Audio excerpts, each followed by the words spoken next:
ارے کہاں ہوں مہوش؟ امی جلدی سے باہر آئے، دیکھیں میں کیا لایا ہوں۔ کامران کی خوشگوار آواز لاؤنج میں گونجی تو کچن میں کھڑی میری بھوک سے بے حال جان میں جیسے جان آ گئی۔ گھر کا راشن پچھلے 2 دنوں سے بالکل ختم ہو چکا تھا اور میری ساس نے جان بوجھ کر مجھے پیسے نہیں دیے تھے کہ میں اپنے لیے کچھ منگوا سکوں۔ میرے پیٹ میں بھوک سے شدید مرور اٹھ رہے تھے اور میں کچن کے دروازے پر کھڑی حسرت سے باہر دیکھنے لگی۔ کامران پیزا لے کر آیا تھا لیکن اس نے مجھے نہیں بلایا تھا۔ سامنے میز پر بڑا سا پیزے کا ڈبہ رکھا تھا اور کامران اپنی ماں اور بہن کے ساتھ ہنسی مذاق کرتے ہوئے سلائس اٹھا رہا تھا۔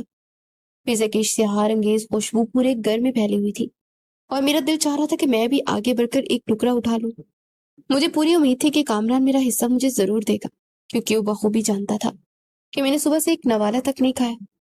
لیکن وہ سب کہہ کے لگاتے کھاتے رہے اور کسی نے ایک بار بھی مڑ کر میری طرف نہیں دیکھا۔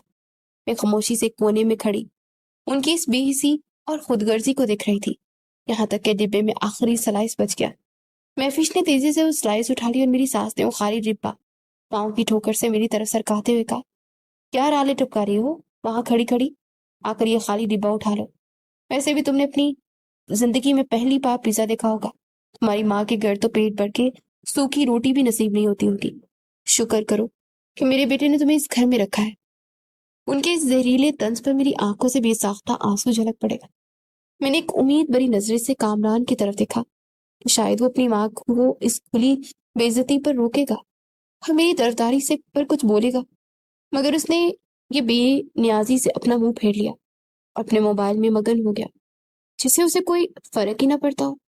میری بھوک جیسے مر گئی تھی اور اس کی جگہ شدید ذلت اور بے بسی کے احساس نے لے لی تھی۔ میں اپنے آنسو صاف کرتے ہوئے واپس اپنے کمرے میں آ گئی اور بستر پر گر کر سسکیاں لینے لگی۔ میں پوری رات بھوکی پیاسی روتی رہی اور سوچتی رہی کہ میں نے کس انسان کی خاطر اتنی خوبصورت اور پرسکون زندگی کو داؤ پر لگا دیا۔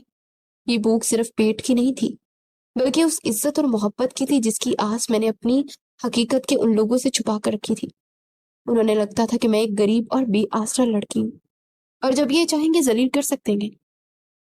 میرا نام زارا ہے۔ یونیورسٹی کے دنوں میں میری ملاقات کامران سے ہوئی تھی۔ کامران ایک سادہ اور اوسط درجے کے گھرانے سے تعلق رکھنے والا ایک لڑکا تھا اور اس کی باتوں میں کشش اور محنت کا جذبہ تھا جو مجھے اس کی طرف کھینچتا چلا گیا۔ وہ اکثر مجھے کہتا تھا کہ مجھے تمہاری سادگی بہت پسند ہے۔ مجھے ان لڑکیوں سے سخت چڑ ہے جو دولت کے نشے میں اندھی ہو کر رشتوں کی قدر کرنا بھول جاتی ہیں اور جنہیں صرف پیسے سے پیار ہوتا ہے۔ اس کی یہ باتیں اور یہ دعوے میرے دل میں گھر کر گئے تھے اور مجھے لگا تھا کہ شاید یہی وہ انسان ہے جو میری روح سے محبت کر سکتا ہے۔ میں نے اپنے بابا کو بھی اس رشتے کے لیے منا لیا اور کامران سے میری شادی ہو گئی۔ مجھے لگ رہا تھا کہ میں دنیا کی سب سے خوش نصیب لڑکی ہوں جسے سچی محبت مل گئی، لیکن مجھے اندازہ ہی نہیں تھا کہ یہ محبت صرف ایک سراب تھی۔ شادی کے ابتدائی چند مہینے تو بہت اچھے گزرے اور مجھے لگا میں نے وہ سب کچھ پا لیا، لیکن یہ میری زندگی کی سب سے بڑی بھول تھی، کیونکہ جیسے جیسے وقت گزرتا گیا ان سب کا اصل چہرہ اور ان کی لالچی فطرت میرے سامنے آنے لگی۔ میری ساس جو شروع سے ہی بہت میٹھی باتیں کرتی تھی اب سارا دن مجھ سے ملازموں کی طرح کام کرواتی۔ صبح منہ اندھیرے اٹھ کر میرے پورے گھر کی مجھے صفائی کرنا، سب کے لیے ناشتہ بنانا اور پھر دوپہر اور رات کے کھانے کی تیاری کے ساتھ ساتھ گھر کے بیسوں کام میرے ذمہ داری میں بن چکے تھے۔ میری نند مہوش جو مجھ سے 2 سال چھوٹی تھی مجھ سے خدا واسطے کا بیر رکھتی تھی، ہر وقت میرے کپڑوں اور میرے رہن سہن کا مذاق اڑاتی رہتی۔ بھابھی یہ کیا سستا سا رنگ سوٹ پہنا ہوا ہے، ایسے کپڑے تو اب ماسی بھی نہیں پہنتی، آپ کے ماں باپ نے تو آپ کو کچھ دیا بھی نہیں، خالی ہاتھ ہمارے گلے میں باندھ دیا۔ وہ منہ بنا کر طنز کرتی اور میں خاموشی سے سن لیتی، کیونکہ میں جانتی تھی کہ اگر میں نے جواب دیا تو گھر کا سکون برباد ہو جائے گا۔ میں ان کی ہر کڑوی بات برداشت کرتی۔ السلام علیکم ویورز، کیسے ہیں آپ؟ Welcome back to our channel. Viewers, اگر آپ کو پتہ چلے کہ جس حقیقت پر آپ برسوں سے یقین کیے بیٹھے ہیں، دراصل وہ حقیقت ہے ہی نہیں، بلکہ اس کے پیچھے بہت گہرا راز ہے، تو جناب آج کی کہانی میں ایسا ہی ہے، لیکن وہ کیا حقیقت ہے، وہ کیا راز ہے اور وہ کون سا جھوٹ ہے جس نے اس کو ڈھانپ رکھا تھا؟ تو آئیں جلدی سے بغیر تاخیر کیے کہانی کو سنتے ہیں تاکہ آپ جان سکیں۔ ہر تانا خاموشی سے سہتی رہتی کہ شاید ایک دن ان کے نرم دل پڑ جائیں گے۔ ان سب سے بڑھ کر جس چیز نے مجھے سب سے زیادہ تکلیف دی وہ کامران کا بدلتا ہوا رویہ تھا۔ کامران جو شادی سے پہلے مجھ سے محبت کے بڑے بڑے دعوے کرتا تھا، اب بات بات پر مجھے میری غریبی کا تانا دینے لگا تھا۔ وہ روزانہ دفتر سے تھکا ہارا آتا اور اپنا سارا غصہ مجھ پر نکال دیتا۔ اگر میں کبھی اس سے شکایت کرتی یا اس کا وقت مانگتی تو جھنجھلا کر کہتا کہ تم غریب گھرانے کی لڑکیاں ہوتی ہی ایسی ہو، تمہاری سوچ کبھی چولہے اور برتنوں سے آگے جا ہی نہیں سکتی۔ عورتیں اپنے شوہروں کے لیے کیا کچھ نہیں لاتی، اور ایک تم ہو جو خالی ہاتھ میرے پلے پڑ گئی۔ شکر کرو میں نے تم سے شادی کر لی ہے، ورنہ ساری زندگی اپنے اس چھوٹے سے کرائے کے گھر میں پڑی پڑی سڑ جاتی۔ اس کی یہ باتیں سن کر میرے دل پر چھڑیاں سی چل گئی اور میں راتوں کو اٹھ اٹھ کر روتی۔ میں سوچتی تھی کہ یہ سب خاموشی سے میں سہتی رہوں گی کیا، اور جب میں کچھ عرصے بعد انہیں اپنی سچائی بتاؤں گی تو انہیں اپنی غلطی کا احساس ہوگا۔ لیکن مجھے کیا معلوم تھا کہ ان کے دلوں میں صرف اور صرف دولت کی ہوس بڑی ہے۔ انہیں دنوں کامران پر ایک نیا اور عجیب سا جنون سوار ہو گیا جس نے اب گھر کے ماحول کو بدل کر رکھ دیا تھا۔ شہر کے سب سے بڑے اور ارب پتی کمپنی ایس این انٹرپرائز اپنا 25 سالہ جشن منا رہی تھی اور شہر کے 5 اسٹار ہوٹل میں ایک بہت بڑی اور شاندار تقریب کا انعقاد کر رہی تھی۔ کامران کی چھوٹی سی کمپنی کو بھی اس تقریب کا دعوت نامہ ملا اور وہ دن رات اسی کوشش میں تھا کہ کسی طرح اس تقریب میں جا کر کمپنی کے چیئرمین سے ملے اور اپنی کمپنی کے لیے ایک بہت بڑا کانٹریکٹ حاصل کر لے تاکہ وہ راتوں رات امیر ہو سکے۔ وہ جب بھی گھر آتا بس اسے تقریب کی باتیں کرتا اور بتاتا کہ وہ کتنی بڑی تقریب ہونے والی ہے اور وہاں شہر کے کیسے کیسے ارب پتی لوگ آئیں گے۔ آج اس نے بڑے فخر سے میری ساس اور نند کو بتایا کہ اس تقریب میں جانے کے لیے خاص پاس مل گیا ہے مجھے۔ گھر میں اس شاندار تقریب کی تیاریاں زور و شور سے جاری تھی اور میری ساس اور مہوش بازاروں کے چکر لگا رہی تھی اور اپنی حیثیت سے بڑھ کر مہنگے مہنگے کپڑے اور جوتے خرید رہی تھی۔ وہ سارا دن لاؤنج میں بیٹھ کر کپڑوں کی رنگوں اور ڈیزائنز پر بحث کرتی جب میں کچن کی گرمی میں ان کے لیے کھانے بناتی رہتی۔ ایک دن جب وہ دونوں بازار سے ڈھیر ساری شاپنگ کر کے آئیں تو میں نے ڈرتے ڈرتے کامران سے پوچھا کیا میں بھی اس تقریب میں چل سکتی ہوں۔ مجھے لگا شاید وہ میری تنہائی کا احساس کرے گا اور مجھے اپنے ساتھ لے جانا چاہے گا، لیکن میری بات سنتے اس نے مجھے ایسی حقارت سے سر سے لے کر پاؤں تک دیکھا جیسے میں نے کوئی بہت بڑا گناہ کر دیا ہو۔ تم اور وہاں جاؤ گی، ذرا اپنی شکل اور اپنے یہ سستے کپڑے تو دیکھو، تم وہاں جا کر میری بے عزتی کرواؤ گی کیا؟ وہاں بڑے بڑے لوگ آئیں گے اور تم ان کے سامنے کھڑے ہونے کے لائق بھی نہیں ہو، بس گھر پر رہ کر برتن دھونا وہی تمہاری اوقات ہے۔ اس کی بات میرے دل پر تیر کی طرح لگی اور میں اپنے آنسو چھپا کر کچن میں چلی گئی۔ میری روح تک زخمی ہو چکی تھی، لیکن میں نے فیصلہ کر لیا تھا کہ میں انہیں ان کی اوقات ضرور یاد دلاؤں گی۔ انہی تیاریوں کی گہما گہمی کے دوران میں نے محسوس کیا کہ میری نند مہوش کا رویہ کچھ بدلا بدلا سا تھا اور وہ چھپ چھپ کر کچھ کر رہی تھی۔ وہ اکثر فون پر کسی سے چھپ کر سرگوشی میں باتیں کرتی رہتی اور مجھ سے نظریں چرانے لگی تھی۔ شروع میں تو میں نے اس بات کو زیادہ اہمیت نہیں دی، لیکن پھر ایک شام میں کچن سے کام ختم کر کے نکلی تو میں نے دیکھا کہ مین گیٹ ہلکا سا کھلا ہوا ہے اور مہوش گیٹ کے باہر کھڑے کسی لڑکے سے دبی دبی آواز میں باتیں کر رہی ہے۔ وہ لڑکا موٹر سائیکل پر تھا اور مہوش اسے کوئی چیز دے رہی تھی اور ان کی یہ بے تکلفی دیکھ کر صاف لگ رہا تھا کہ ان کا پرانا تعلق ہے۔ میری آہٹ سن کر وہ لڑکا فوراً موٹر سائیکل سٹارٹ کر کے وہاں سے چلا گیا اور مہوش گھبرا کر تیزی سے اندر آ گئی۔ اس کے چہرے کا رنگ اڑا ہوا تھا اور وہ بری طرح سے کانپ رہی تھی۔ میں نے اس کے قریب جا کر اسے سختی سے پوچھا کہ مہوش کون تھا اور تم اس طرح چھپ کر اس سے مل رہی تھی؟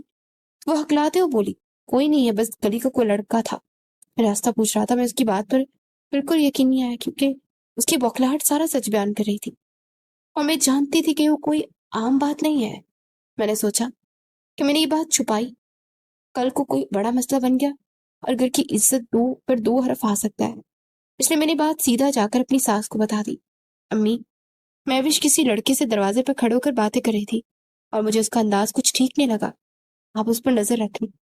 یہ سننا تھا کہ مہوش کے چہرے پر ہوائیاں اڑنے لگی، لیکن اس سے پہلے کہ امی اس سے کچھ پوچھتی اس نے نہایت چلاکی اور مکاری سے سارا الزام میرے سر ڈال دیا۔ وہ رونے کی اداکاری کرتے ہوئے بولی امی، یہ لڑکا تو بابی سے ملنے آیا تھا اور یہ اس سے دروازے پر کھڑے ہو کر باتیں کر رہی تھی، میں تو بس ابھی باہر گئی تھی تو میں نے انہیں رنگے ہاتھوں پکڑا